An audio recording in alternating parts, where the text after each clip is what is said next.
राजस्थान कांग्रेस में पिछले 3-4 दिनों से हलचल है और हलचल होने के कारण क्या है? कारण यह है कि कुछ नेताओं को नियुक्तियां दी गई है, यानी उन्हें जिम्मेदारी दी गई है, और कुछ नेताओं को हटाया गया है। हालांकि जिन नेताओं को बनाया गया उनकी फेरहिस्त तो बहुत लंबी है, लेकिन महत्वपूर्ण जो पदाधिकारियों की बात करें तो 2 नेताओं को महत्वपूर्ण जिम्मेदारी दी गई है और 1 नेता को महत्वपूर्ण जिम्मेदारी से हटाया गया है।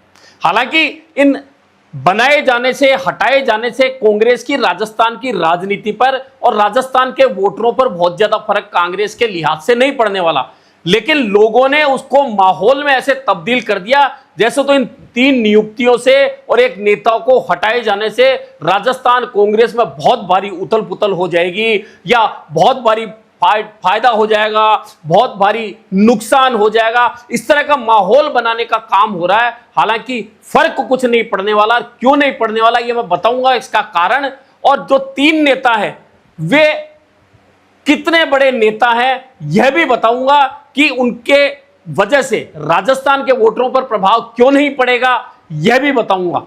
मैं हूं जर्नलिस्ट योगेश के शर्मा। अगर चैनल पसंद आए तो लाइक और सब्सक्राइब जरूर कीजिएगा।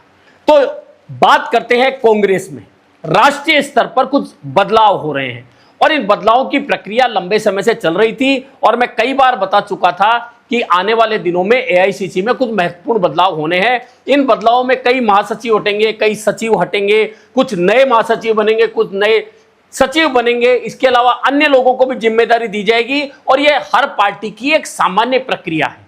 और इस प्रक्रिया के तहत पिछले दिनों कुल मिलाकर 2 नई नियुक्तियां हुई और 1 पदाधिकारी को हटाया गया। लेकिन इन नियुक्ति और 1 पदाधिकारी हटाने के पीछे इतना बड़ा हल्ला मच गया जैसे तो कांग्रेस के अंदर बहुत भारी उथल पुथल हो जाएगा। सबसे पहले आप ये जानिए कि ये नियुक्तियां कौन सी है। तो 1 नियुक्ति तो है नीरज डांगी की। अब आप कहेंगे नीरज डांगी तो राज्यसभा सदस्य, जी हां, वे राज्यसभा में दूसरी बार सांसद बने हैं, लेकिन उन्हें मुख्य सचेतक बनाया गया है राज्यसभा में कांग्रेस के संसदीय दल का। यानी कि 1 नियुक्ति तो वह हो गई और मुख्य सचेतक बनाया जाना, यानी कि एक महत्वपूर्ण पद उन्हें मिल गया है। और दूसरी नियुक्ति हुई है पूर्व विधायक जो सादुल शहर के थे जगदीश जांगिड़। उन्हें उत्तर प्रदेश का सह प्रभारी यानी सचिव बनाकर सह प्रभारी बनाया गया है। और जिन्हें हटाया गया है उनका नाम है धीरज गुर्जर, जो पिछले 6 साल से ज्यादा के समय तक ना सिर्फ राष्ट्रीय सचिव थे बल्कि उत्तर प्रदेश में प्रियंका गांधी की टीम का हिस्सा भी बने हुए थे। ऐसे में धीरज गुर्जर को हटाया जाना, प्रियंका गांधी की टीम के सदस्य को हटाया जाना, इस पर बहुत ज्यादा चर्चाएं हो रही है। और चर्चाएं ऐसे भी हो रही है कि जगदीश जांगिड़ को ओबीसी का बड़ा चेहरा बनाकर पेश किया जाएगा। अब तीनों जो नियुक्तियां हुई है उसका राजस्थान की राजनीति, राजस्थान के वोटरों पर क्यों नहीं फर्क पड़ेगा ये बता देता हूं। दरअसल जगदीश जांगिड़ 1 बार विधायक बने हैं।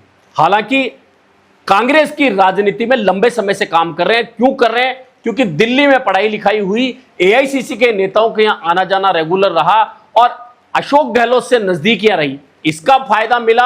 ऑस्कर फर्नांडिस से नजदीकियों का फायदा मिला, मुकुल वासनिक से नजदीकियों का फायदा मिला, मनीष तिवारी से नजदीकियों का फायदा मिला। और इन तमाम फायदों को लेकर 1 बार टिकट लाए और विधायक बन गए, दूसरी बार चुनाव हार गए।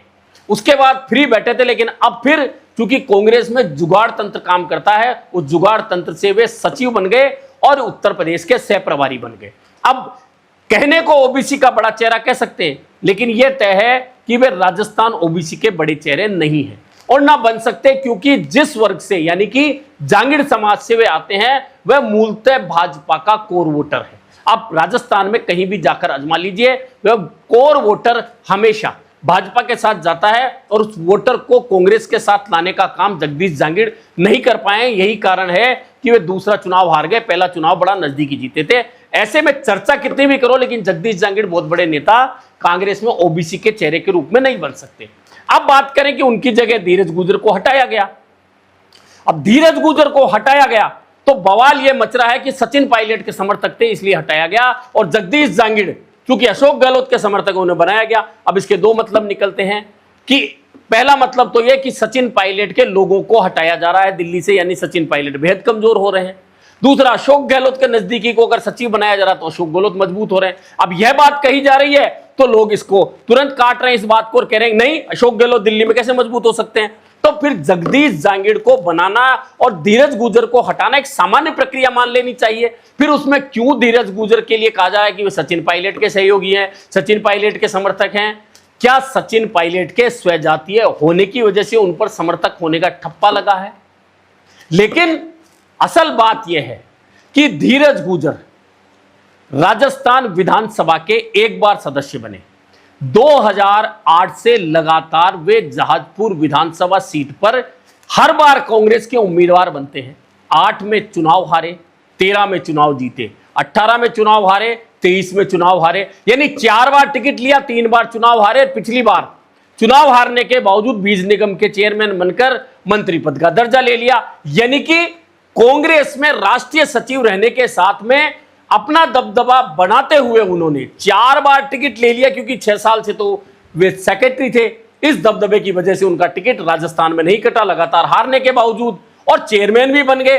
अब उन्हें हटा दिया गया तो इतना हल्ला क्यों?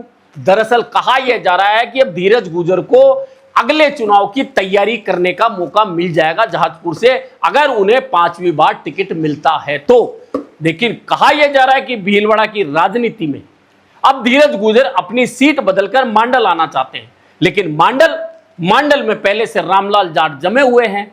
ऐसे में रामलाल जाट को कैसे हटाएं, क्योंकि रामलाल जाट 2-3 बार से ज्यादा चुनाव जीत चुके हैं, मंत्री रह चुके हैं। ऐसे में उन्हें वहां से कैसे हटाया जाए? और यही कारण है कि रामलाल जाट वर्सेस धीरज गुजर की जो प्रतिद्वंदिता है भीलवाड़ा में, वह जग जाहिर है। लेकिन धीरज गुजर को हटाया जाना और उसके साथ यह जोड़ना कि वे सचिन पायलट के सहयोगी हैं, तो सीधा सीधा संदेश यह जा रहा है कि क्या दिल्ली में सचिन पायलट को कमजोर किया जा रहा है। और वही तो एक हवा सचिन पायलट का बना हुआ है कि दिल्ली में वे बहुत नजदीक हैं राहुल गांधी के। और अगर अब खबरों के अनुसार धीरज गुजर को हटाए जाने के बाद उन्हें सचिन पायलट का समर्थक बताया जा रहा है, तो फिर यह तय है कि सचिन पायलट दिल्ली में कमजोर हो रहे हैं। और जगदीश जांगिड़ चूंकि अशोक गहलोत के समर्थक हैं, यह जग जाहिर है, और वे सेक्रेटरी बने हैं, तो फिर इसका मतलब है अशोक गहलोत दिल्ली में मजबूत हो रहे हैं। ये दो हटाया जाना और बनाया जाना, इसके पीछे तो कहानी यह है। लेकिन तीसरी जो नियुक्ति राज्यसभा में मुख्य सचेतक नीरज डांगी को बनाए जाने की, अब यह भी कहानी वही है कि नीरज डांगी भी अशोक गहलोत के समर्थक हैं। और यही कारण है कि नीरज डांगी तो लगातार रिकॉर्ड बनाकर एक ही सीट से 3 बार विधानसभा का चुनाव हारने के बावजूद दूसरी बार राज्यसभा के सदस्य बन गए हैं। अब यह भी बात स्पष्ट होती है कि अशोक गहलोत यहां भी मजबूत है। अब कैसे इनकार किया जाए इस बात से? और खुद नीरज डांगी से बात की जाए तो वे तुरंत कह देंगे हां अशोक गहलोत मेरे नेता हैं। हालांकि इन दिनों नीरज डांगी ने कांग्रेस के राष्ट्रीय अध्यक्ष मल्लिकार्जुन खड़गे के कार्यालय में अपनी जड़ें ज्यादा गहरी जमा दी है। और दूसरी बार उन्हें जो राज्यसभा का टिकट मिला उसमें कहीं ना कहीं यह बात महत्वपूर्ण थी कि वे मल्लिकार्जुन खड़गे के कार्यालय और मल्लिकार्जुन खड़गे के बेहद नजदीक पहुंच गए थे। और यही कारण है कि उन्हें दूसरी बार राज्यसभा में टिकट मिल गया, वे सांसद बन गए और अब उन्हें मुख्य सचेतक बनाया गया है। अब मैंने जो कहा तीनों के लिए कि ना तो धीरज गुजर के हटाए जाने का गुजर वोटों पे बहुत ज्यादा प्रभाव पड़ने वाला है, क्योंकि जिस गुजर बाहुल्य जहाजपुर से वे खुद चुनाव लड़ते हैं, उस सीट से वे 3 बार चुनाव हार गए, यानी कि उनका वोटरों पर कितना प्रभाव है इस बात से बहुत स्पष्ट हो जाता है। दूसरा, जगदीश जांगिड़ को सचिव बनाकर ओबीसी चेहरा बनाए जाने की बात, तो जैसा मैंने कहा एक बार चुनाव जीते, अगली बार फिर हार गए, उसके बाद अब कहा जाए कि वे ओबीसी का बड़ा चेहरा बनेंगे, तो जैसा मैंने कहा कि जांगिड़ जिस समाज से वे आते हैं वह मूलतः बीजेपी का वोटर है। जब अपने समाज के वोट को वो साथ लेकर नहीं आ सकते तो ओबीसी का बड़ा चेहरा आप पार्टी में तो बना दीजिए, लेकिन वोट नहीं दिला सकते पार्टी को, तो फिर काय का ओबीसी का बड़ा चेहरा। और वही स्थिति नीरज डांगी की है कि जिस रेउदर विधानसभा सीट से वे 3 बार विधानसभा का चुनाव हार गए, तो आप समझ सकते हैं कि उनकी पकड़ अपनी जाति पर, अपने समाज पर कितनी है।